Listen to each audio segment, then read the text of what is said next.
This episode is brought to you by freeflow.ai, because if your best workflow lives inside Karen's head and Karen's on PTO, you've got a problem. Freeflow.ai brings clarity to agency operations without replacing your people, just replacing the mess.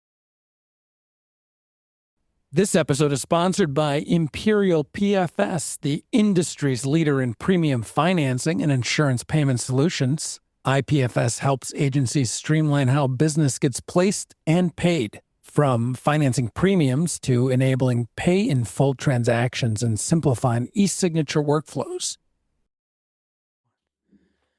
And we're back. RiskCellar Radio. My name is Brandon Schuh. I'm Nick Hartmann, and we're back. We're back. How you doing, Nick? Sorry we took so long. I think listeners want to hear us more than once every few weeks. What's happening in Belverde, the top brokerage in Belverde? I don't know if you listeners have heard, but the Texas branch of Christensen Group just got awarded best brokerage in Belverde, Texas. I mean, we're going to the moon, folks, so just watch out. There's 3 brokers in Belverde, but we are the best one. There's more than that. Belverde, We're proud. Texas. We're proud. Shout out to the team. Shout out to the team. Things are happening. We're very excited. Good things. What are you drinking tonight? I'm drinking an Airfield Cab. I've never heard of it, but it's from where? Yakima Valley. Airfield Cab. It's right there. Airfield. Where's Yakima Valley? Well, Washington, I think, isn't it? I don't know. Nobody knows. Nobody knows. I'm there right now. Yeah, Washington State. There you go. Well, what are you getting out of the wine? What are you tasting? It tastes like red wine to me.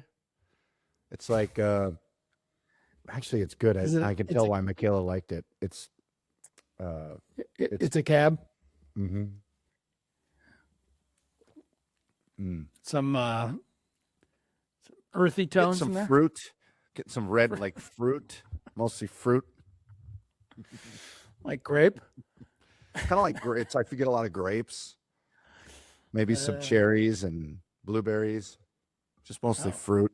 It's like a berry. It's a berry. It's mostly just grapey to me. It tastes like grapes that have been like fermented for a while. Maybe, and then some of the sugars came out and kind of tastes like that. You know, you've really matured your palate over the last couple of years doing this show. I know, I really have. Yeah, it's really brought me down the road. Yeah, I could read what it tastes like if you want. Yeah, maybe we better. What are you drinking?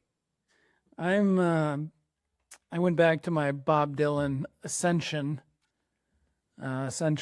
bourbon this week because I just didn't really want to open a bottle of wine tonight. I don't blame you. I almost went tequila, but I felt bad since we're having it's about the cellar. Okay. Yeah. Aromas, dark fruits like black cherry. Oh my gosh. Look at that. Black currant and boysenberry. See, it's all berries I'm tasting. Isn't it complemented with black currant? Boysenberry. Currant. Complemented by toasted cedar, cocoa dust, and hints of graphite. Graphite. I don't know if that's great. I love graphite. I love graphite. Yeah. The palate is a full-bodied yet approachable. You will taste blackberry juice, dark chocolate, salted toffee, and is supported by smooth tannins, lively acidity, and a touch of smooth cola. Is better than lumpy. Smooth is better than lumpy tannins. You don't want lumpy tannins. No, you want the smooth ones, I think. It's aged for 18 months in French oak barrels, and it drinks beautifully upon release, but ages gracefully through 2033 and 2037. Beautiful. What do you think? Was that Claude or ChatGPT? It was just on Gemini. Oh, it's the other one. $16, folks. This is a great wine, in my opinion, for $16. If whatever I can tell you, democratizing great wine here on RiskCellar podcast. It's great. Tastes good. Oh, we do. So we do. Uh, what are the plans for the 4th of July for the Hartmann family? There's a neighborhood gathering we're going to go to in the neighborhood. Okay. Do a little swimming. The fireworks are it's going to be a big one down here. They take it pretty seriously down here. I saw some video today of a fireworks cart. I don't know if it was like a little fireworks kiosk cart that caught on fire and it went off. It was like the best finale firework show I've ever seen. It was fantastic. I don't know what the impact was from a casualty standpoint, but the show was good. Big show. Yeah, I mean it's going to be. What's different with Minnesota is the parade would typically be on the 4th of July, right? Like the get together and the fireworks. The fireworks are the night before the 4th down here, which is crazy. I think they reserve the. What do you do on the 4th? Shoot, I think they shoot off guns in the middle. Yeah, that's at night. That tracks.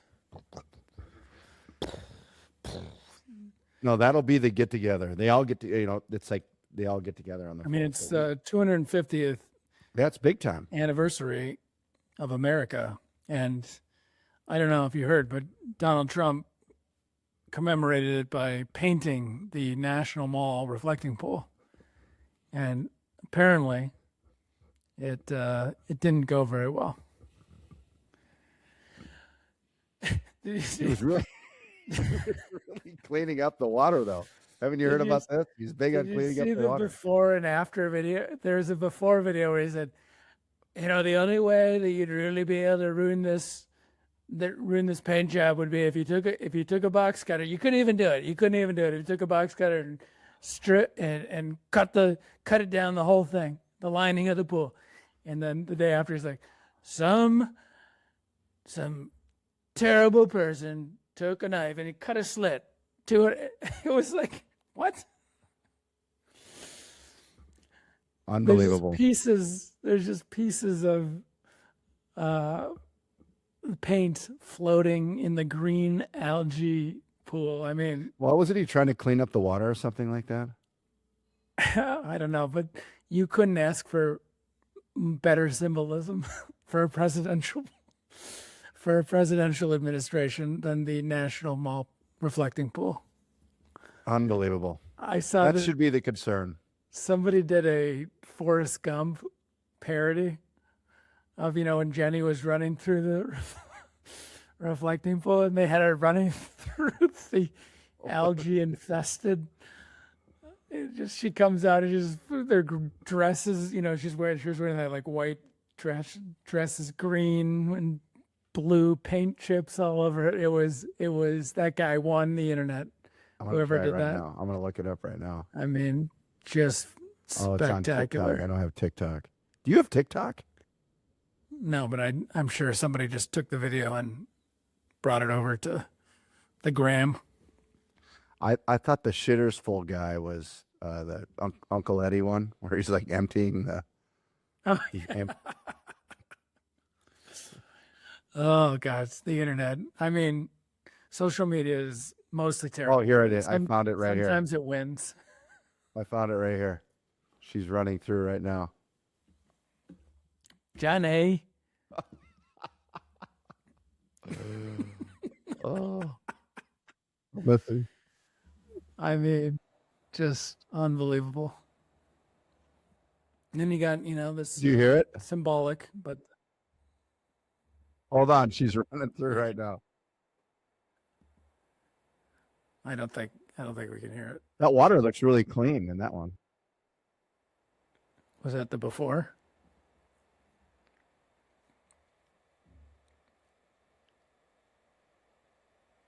So good. So good. Genius. It's the small things that really. How do these kids come up with this stuff? Well, I mean, that's quite a bit of content, free content to give people, and then they're like arresting. They're like arresting anybody that even touches the pool now because they try to blame it on somebody. Of course, like who could, there's literally video cameras all over Washington, D.C. Who were these people that cut a 250-yard slit down the middle of the You think reflecting there's an pool? installation problem or a Of painting course. problem? He had his guy who does his pools at his clubs in Bedminster do the reflecting pool. Of course it was his guy. Did you see that guy? Did you see that guy's haircut? No. I mean, the guy that installed, I mean, he's like the definition of a fraudster. If you looked up con man in the dictionary, there'd be a picture of the guy that did the paint job for the National Mall. Oh man, look at this. It's quite a mess. It's it's obviously not a big deal, but it's a big deal because first of all he's lying about it, and he's making it a big deal. But it's so symbolic of just everything that has gone wrong so Just far. the pool falling apart. Yeah. Unbelievable. The $16 million to do this? I mean, that's an 8-acre pool. It doesn't sound like enough money. Oh no. The original estimate was 1.8 million, but the price tag is now up to 14.7. And some are saying 16 million. Wow. Unbelievable. Yep. Unbelievable. I mean, it's believable, actually. I mean, it's very believable, to be honest. Yeah. Insane. But what are you going to do? What are you Just talking laugh about tonight? it. Oh, we got some good stuff to talk about. We got some good stuff. Well, let's go down the list here. Oh, big news for the litigation funding space. Do you get it?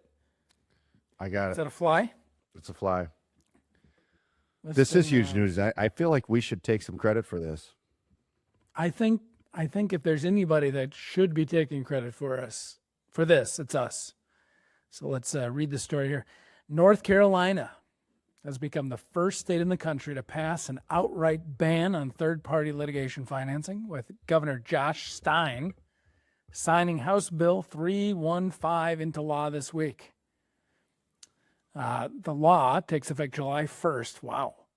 And makes unlawful any person to engage in litigation investment in the state or to furnish litigation investment to a party in a civil proceeding. The Attorney General gets enforcement power with penalties up to $50,000 per violation. Insurance groups, including APCIA and somebody else, are hailing it as a landmark move against the legal system abuse. At least 11 other states have put some restrictions on this third-party litigation funding, but nothing this sweeping. So what a deal. Yeah, I mean, honestly, I didn't even know that I had heard about the bill, but I didn't know that it was going to pass with such gusto. You probably have a lot of listeners down there. You're welcome, North Carolinians. North Carolina. I'm guessing it's North Carolinians. North Carolinians. I don't think it's Linians. North Carolinians. North Carolinians. Yeah. Well, anyways, you're welcome. It's a big deal. Hopefully, other states take that. I mean, I'm sure it'll get appealed, right? I'm sure there'll be more to it, but it sounds like it's taking action here, so that's great. No, it is. It's North Carolinians. Genius. Is it really? Yeah. Yes, sir. Well, you can't get them all right. I think North Carolina, frankly, got that wrong. I think it should be North Carolina. Not the TPLF. No, I think calling themselves North Carolinians doesn't make any sense. Nobody knows. Nobody knows. Nobody knows. So that's a big deal. This is huge. That will definitely have effects in the North Carolina legal system, and hopefully other states will follow suit. Well, you sent me this one. This is a developing story. It's developing fast and ugly, but the National Association of Insurance Commissioners confirmed that data stolen from its IT systems earlier this month has now been published online by the hackers responsible. The hacker's name is Shiny Hunters Ransomware Group. I don't know if they should get the trademark on that name. It doesn't. Shiny Hunters. It's not great. No. But they allegedly made off with 3.1 terabytes of data. Sounds like a lot of data. Terabyte. I mean, that's it's a lot. It's a lot. My question is, what data does the NAIC really have? The NAIC says the breach occurred via a zero-day vulnerability in Oracle PeopleSoft. Oracle, the Ellisons. This could be the end. And that no policyholder information, employee data, or electronic funds transfer data was accessed. So what was accessed? Yeah. But the industry isn't buying the all clear. NAMIC sent a letter to the NAIC, a lot of acronyms here, to the president, Scott White, criticizing the organization for not issuing direct alerts to stakeholders until nearly a full week after the breach was discovered. Well, I mean, a week is pretty quick. Yeah. I mean, you got to do the forensic and figure out if it actually happened or not, right? I want to know what happened. What they take? Right. Holding them to same-day standard they hold insurers to. Well, I don't know. Concentration risk is now a real conversation. Yeah, I guess we could dig into it quickly here, but I don't know what sort of data the NAIC holds, but let's look. Type of personal information does the NAIC hold? Basic personal identifiable information for individuals interacting with its services, such as names, addresses, emails, phone numbers. This encompasses data from customers buying products, attendees at education seminars or meetings, which would be us, and state insurance regulators using specialized internal systems. All right, here we go. So business credentials, billing information, credit card details, transaction history. So there's some irony here. The NAIC is literally the organization that wrote the rule book on data breach response. So I'm starting to understand the week late notice. The NAIC Insurance Data Security Model Law, MDL 668, has been adopted by 25 states that requires agencies to implement a written information security programs, conduct annual risk assessments, and report breaches within 72 hours. All right, well, I can see the irony there. The NAIC has encouraged state adoption of the model by state insurance regulators to protect personally identifiable information. To whom to act. They wrote the book.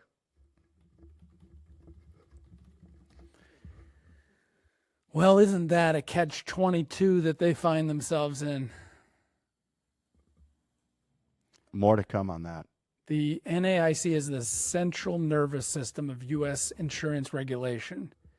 Their data holdings are staggering in both scope and sensitivity. Okay, so it's a lot of the filing systems, right, designed to improve the efficiency. So every rate filing... They're efficient? Every rate filing, every policy form, every product, any insurer submits to any state. Isn't that all public data anyways? Public information, I would think.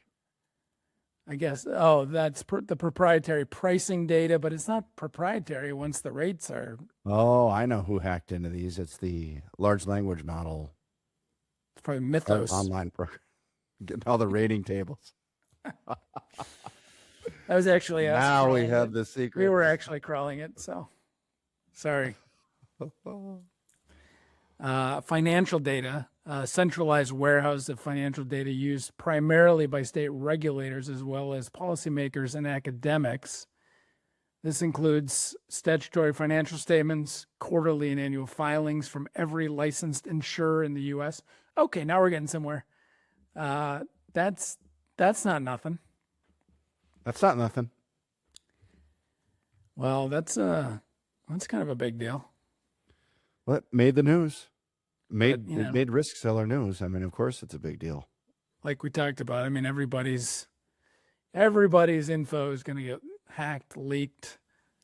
This is nothing. I don't know.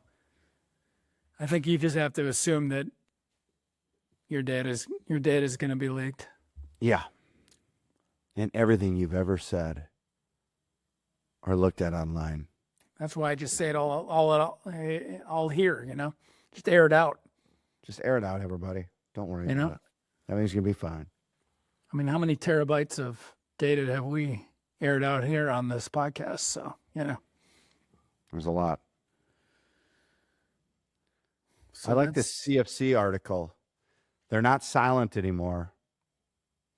They're saying we are covering in our AI. tech, professional liability, cyber, IP, management liability, and media. We're saying we are. Well, all they do is they're further identifying, like, we're going to cover AI-related claims, right? That's what this article means. Yeah, they're basically saying, while a lot of the carriers out there are being very vague, opaque, obscure regarding AI coverage, CFC is moving the other direction.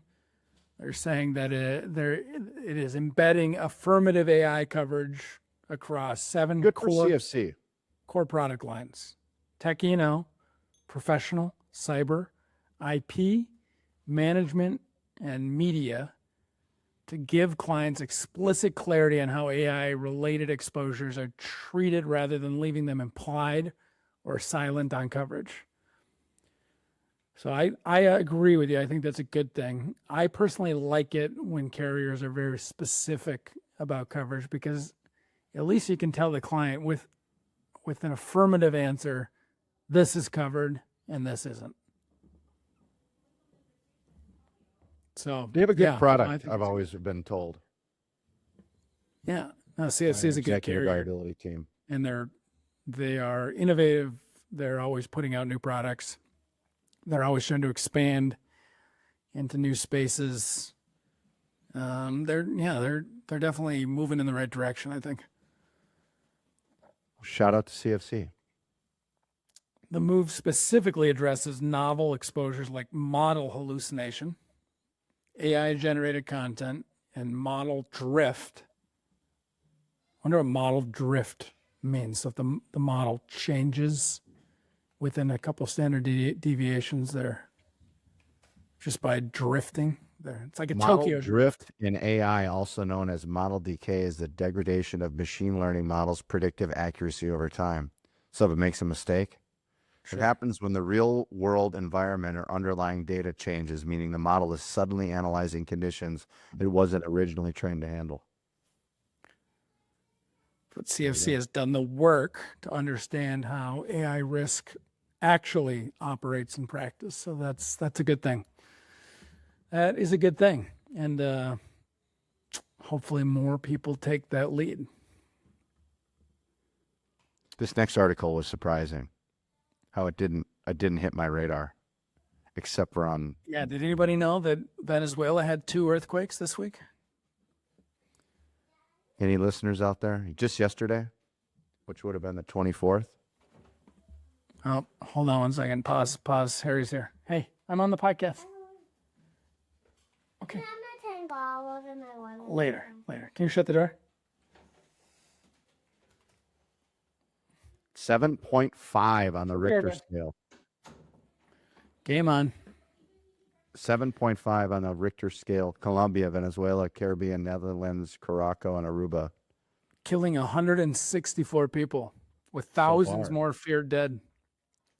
This is horrible.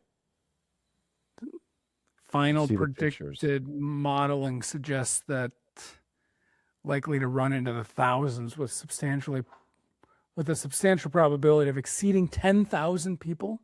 Holy cow.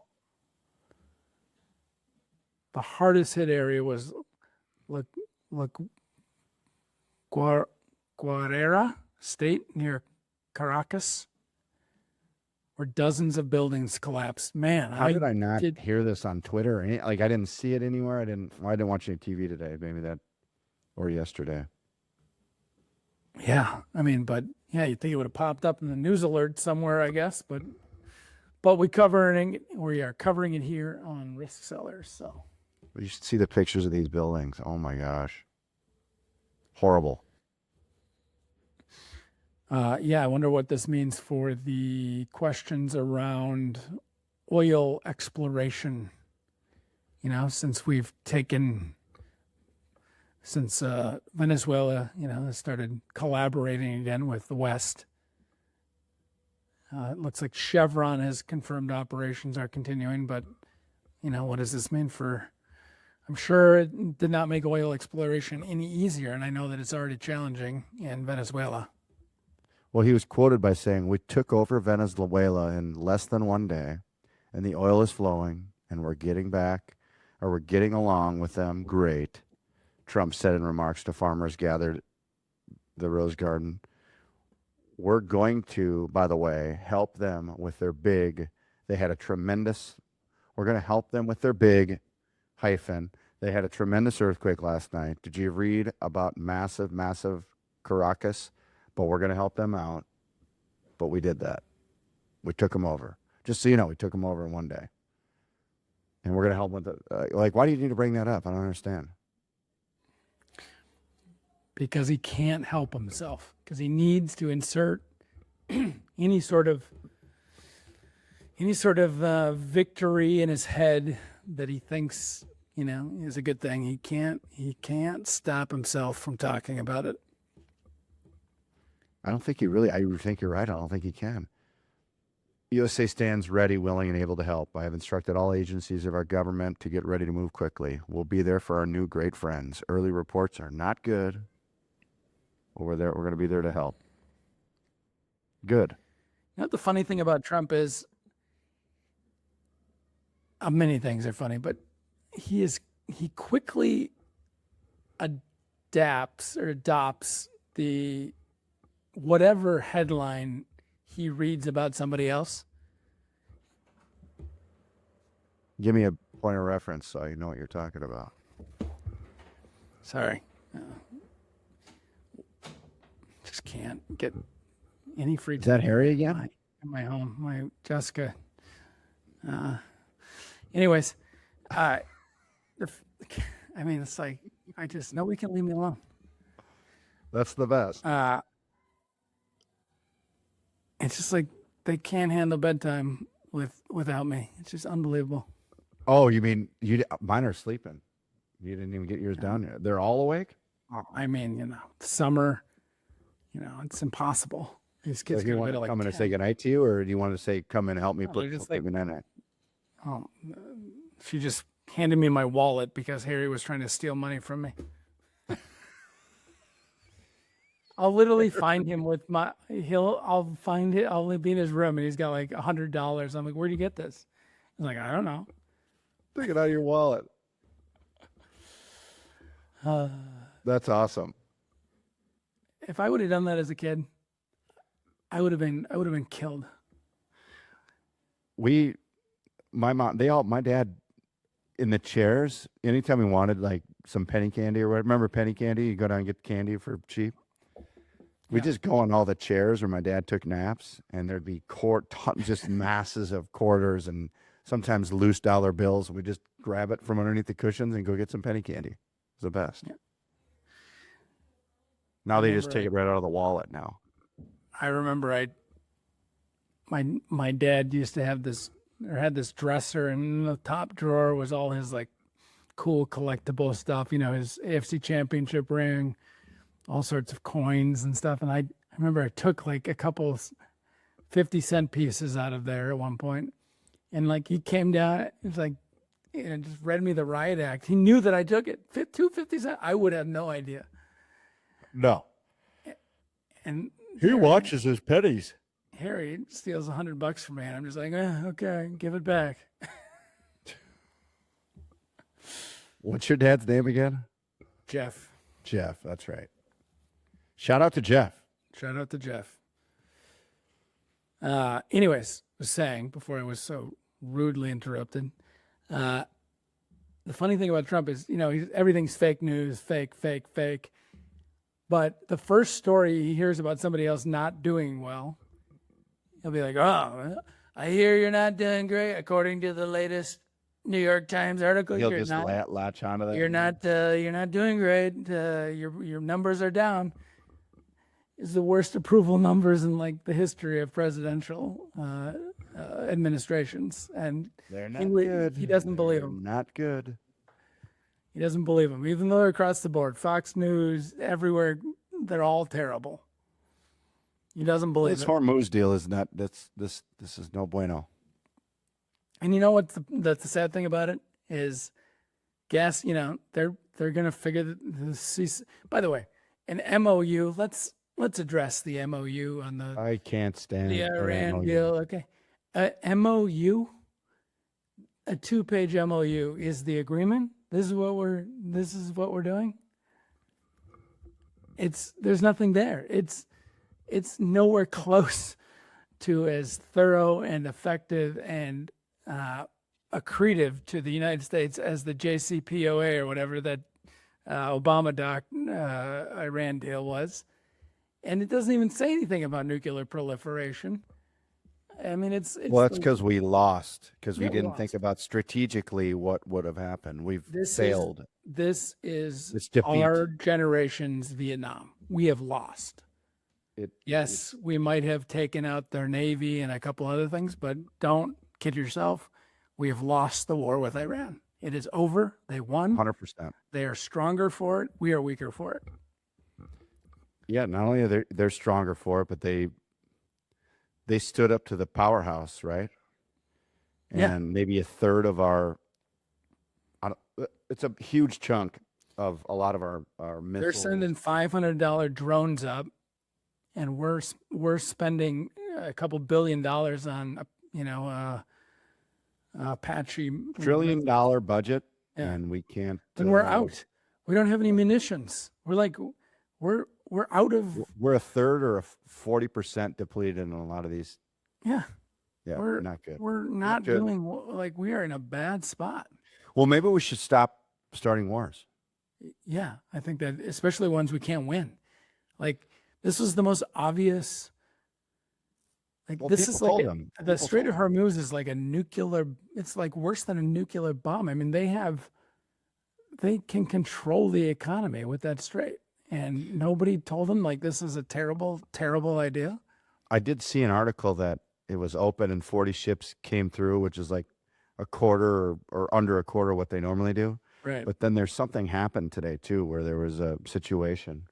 Yeah, I'm sure it's just going to be very delicate for forever, and they're going to start putting tolls on the ships that go through there, and we're going to be so much worse off than we were. And they know they can turn it back on at any time. They got us by the short hairs. It's a bad deal. It's not good. Let's weave this into insurance. Like the Bob the weave. Chubb likes to talk about the weave. So how does this relate to insurance? Well, it doesn't really, but we'll try. I think one of the insurers said we're completely pulling out. Even if it goes back to normal, there's no appetite to. Yeah, we covered this weeks ago when this was first happening, but Chubb has been actively working with the State Department and others to come up with this new facility to ensure traffic through the strait, and they've done that. So let me just get the name here quick. Take a pause.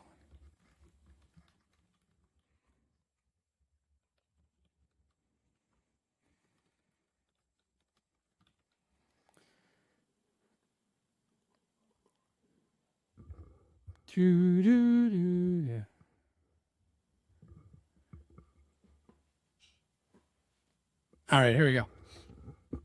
So there are two separate Chubb-led facilities They're worth noting in terms of how they're different. So number one, government-backed.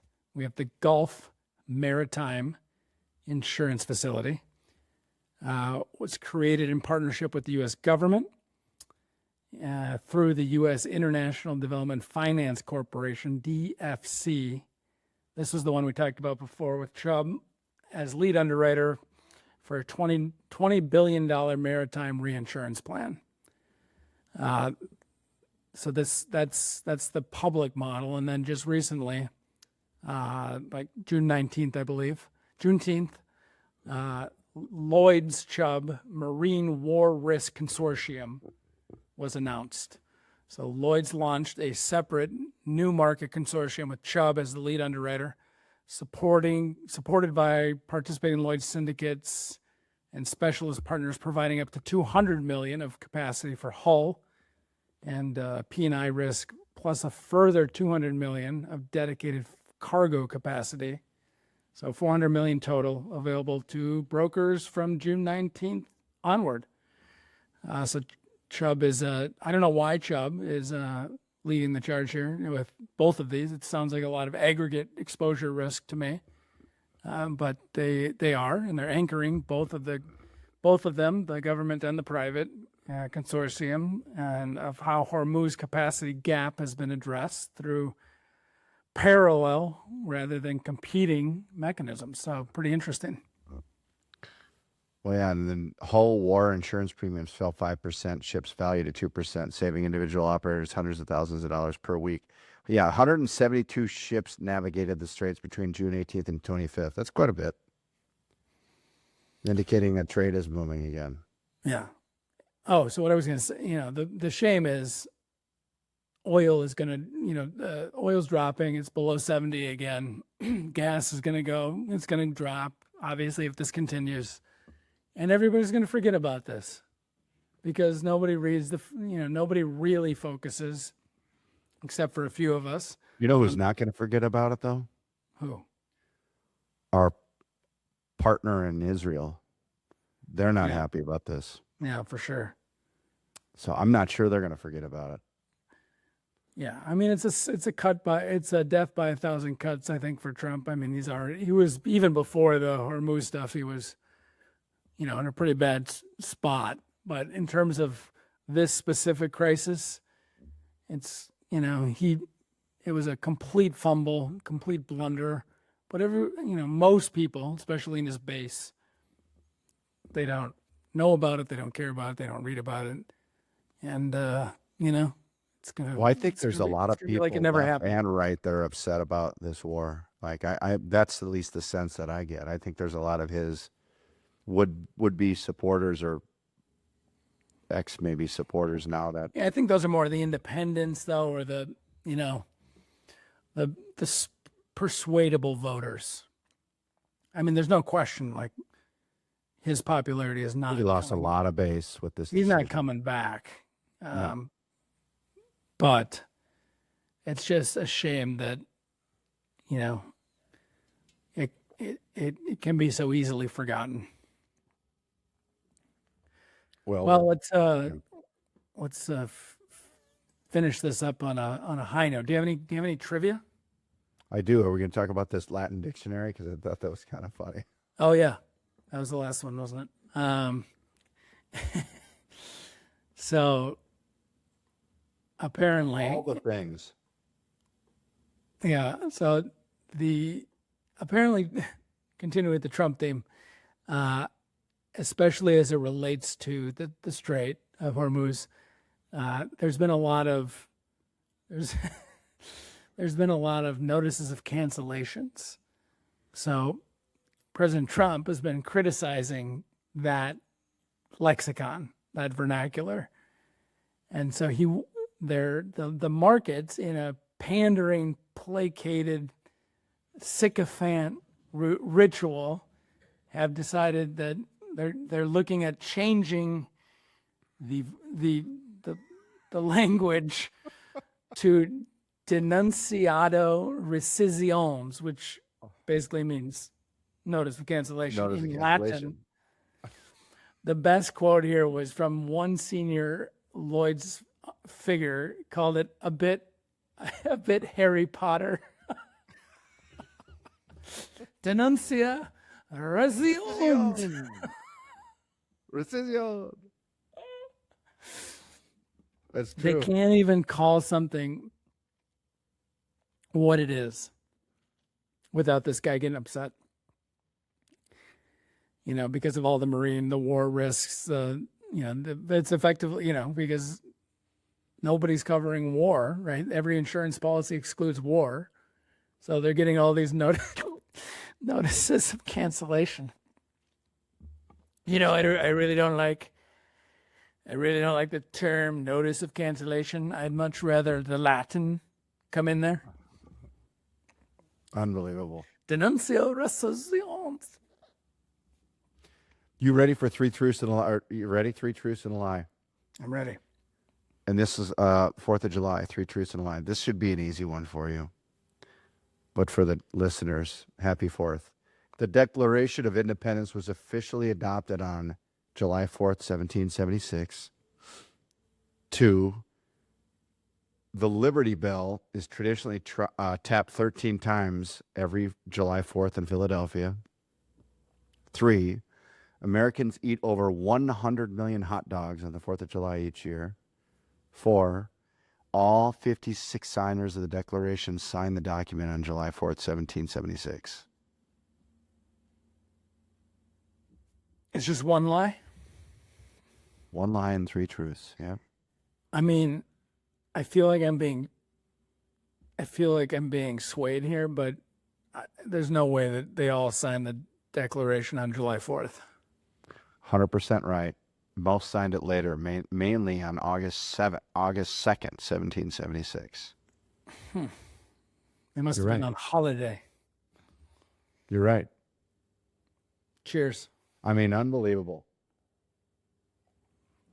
I mean, I think it was kind of the obvious answer. Although the Liberty Bell one, obviously 13 colonies for the 13 taps. That one seemed a little off to me, but I've heard the 100 million hot dogs before. That's what I knew. I was actually thinking that probably more than 100 million. And then the Declaration, of course, was adopted on this July 4th, 1776. Yeah. So you had two to choose from, the Liberty Bell or 56 signers. Joe's right. Yeah. You did it. Pretty good. What an episode. We're probably going to be back next week, by the way. We have an interview. Yeah. Yep, we do. Actually, I wonder if we should just put the interview into this show. Let's do it again. We'll do a short one. All right. Yeah. They want to hear us every week, these people. That's what they've been sending us messages. Like, why aren't you doing it every week? Yeah, why aren't you doing it every week? Well, another great episode, Nick. Cheers. Cheers. Salute. Happy 4th of July, everyone. Happy 4th.